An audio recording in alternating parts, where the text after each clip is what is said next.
Shoshilinch ogohlantirish. Salom do'stlar, kanalda yangi bo'lsangiz obuna bo'lishni unutmang. Like bosgan insonni Xudoyim doim qo'llasin. O'zgidromet 8-aprel kuni kutilayotgan ob-havo ma'lumotini e'lon qildi. Qoraqalpog'iston Respublikasi Xorazm viloyatida havo biroz bulutli bo'ladi. Yog'ingarchilik kutilmaydi. Shamol sharqdan 7-12 metr/sekund tezlikda esadi.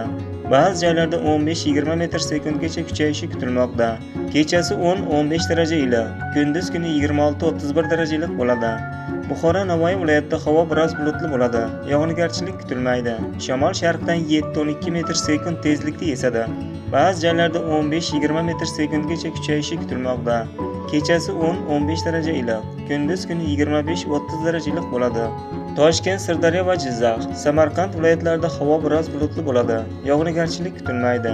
Shamol sharqdan 7-12 metr/sekund tezlikda esadi. Kechasi 10-15 daraja iliq, kunduz kuni 23-28 darajalik bo'ladi. Qashqadaryo va Surxondaryo viloyatlarida havo biroz bulutli bo'ladi. Yog'ingarchilik kutilmaydi. Shamol sharqdan 7-12 metr/sekund tezlikda esadi. Kechasi 13-18 daraja iliq, kunduz kuni 26-31 darajalik bo'ladi. Andijon, Namangan, Farg'ona viloyatlarida havo biroz bulutli bo'ladi. Kechki tomon va ertalab ba'zi joylarda yomg'ir yog'ib, momaqaldiroq bo'lishi kutilmoqda. Shamol sharqdan 7-12 metr/sekund tezlikda esadi. Kechasi 10-15 daraja iliq, kunduz kuni 23-28 darajalik bo'ladi. Respublikaning tog'oldi hududlarida yomg'ir yog'ib, sel suv toshqin hodisalari yuzaga kelishi mumkin. Sizlarga bugun yetkazmoqchi bo'lgan xabarimiz edi. Salomat bo'ling. Bizni kuzatishda davom eting.